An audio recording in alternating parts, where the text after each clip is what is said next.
a running back that is making a legitimate MVP case in an era that doesn't reward non-quarterbacks MVPs. A reigning MVP quarterback that is playing even better than his previous 2 MVPs, making the case for a back-to-back MVP in a league that rarely rewards players back-to-back MVPs. A quarterback that has been in the MVP mix since his breakout in 2020, finally, for the first time, not being outshined by another player and playing the most efficient ball of his career. We're in week 16 of the 2024 NFL regular season, and today, we're going to talk about the most valuable player. This is Son of a Sports. Let's get into it.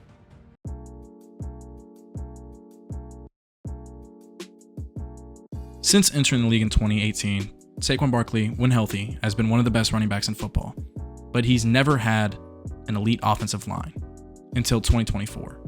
And in 2024, Saquon Barkley is leading the league in rushing yards, has 11 touchdowns, and an offense that really utilizes the tush-push and takes away from touchdowns from the running backs. And I know that pisses off a lot of fantasy owners, especially for DeAndre Swift last year. And Saquon has been elite.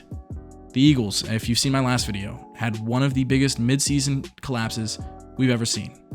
And this year it's different. There have been some struggles, especially offensively.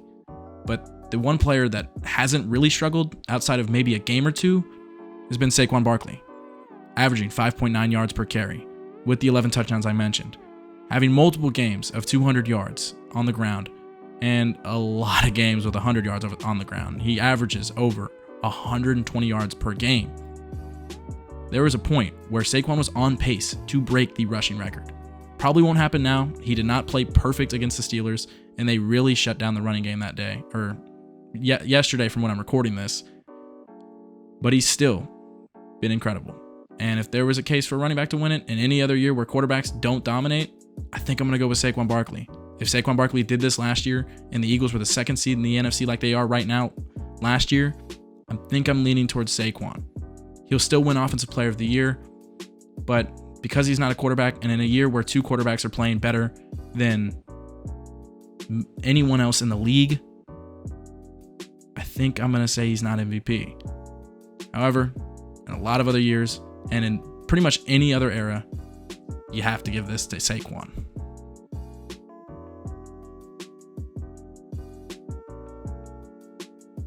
The reigning MVP, Lamar Jackson, has been making one of the best cases we've ever seen for a back-to-back MVP.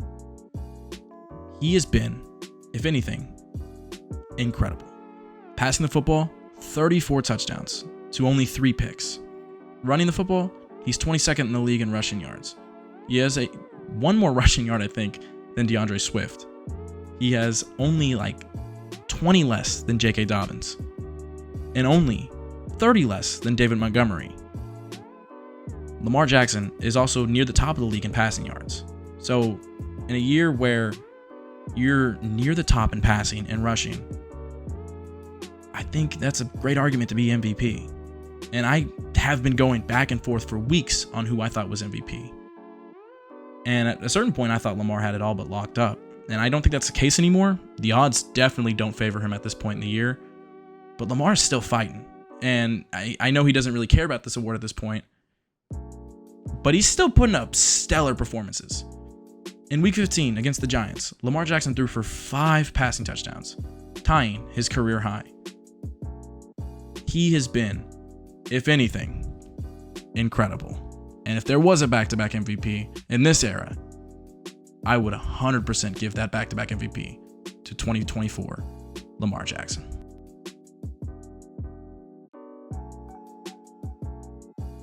Before the season, I picked Josh to be MVP because I thought Josh Allen could have a 2022 Mahomes-esque year, where he plays more conservative. He doesn't have the elite playmaker that he once had, like Mahomes with Tyreek Hill and Josh with Stephon Diggs, and that he just trusts in the playmakers that might not be a top 10 receiver, or a top 10 running back. Actually, James Cook can make the argument, but a guy that could still cook when you give the ball in their hands. They are playmakers. And that's what Josh has done this year. Josh has 25 passing touchdowns to only 5 picks. He's not the turnover machine that people always label him as. He didn't have a pick in the first 7 weeks, I believe. And he also has 11 rushing touchdowns, just as much as Saquon Barkley. And yeah, some of those are a tush push, Some of those are, a QB sneak.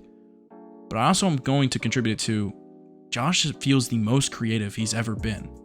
In the pocket, passing, rushing, all around. Josh feels more creative than he's ever been. And you can really see that, especially over the last few weeks, with Josh throwing and passing for both 3 touchdowns each. He threw for 3 touchdowns and ran for 3 touchdowns against the Rams and against the Lions, the first seeded Lions with the best record, or tied for the best record in football going into week 15. Josh had 4 touchdowns and upset them in Motor City. In this 3-game stretch since getting engaged, actually, and since I acquired him in fantasy, I think that's more what happened. He has a total of over 1,000 yards, I think 870 passing and over 100 rushing, with 13 total touchdowns, 7 passing, 6 rushing. He has been elite at all levels of the game. He has not been the turnover machine that people attribute him as. And last year, he was second for MVP despite being at the top of the league in picks. This is a completely different Josh Allen than we've ever seen. And if there was a year where, okay, this is Josh's MVP, like they pick him to win MVP every year, I think it's this one. This is a completely different Bills team than we've ever seen. They are not as talented as before. They had a lot of money issues in the offseason where they had to shed a lot of salary and move on from a lot of guys. And this isn't the same Josh Allen we've seen. I think it's still really, really hard for me to decide who's MVP. But if I had to pick today, it's Josh Allen. And the odds also lean towards Josh Allen. Lamar threw 5 touchdowns yesterday against the New York Giants. And even then, Josh's odds moved up.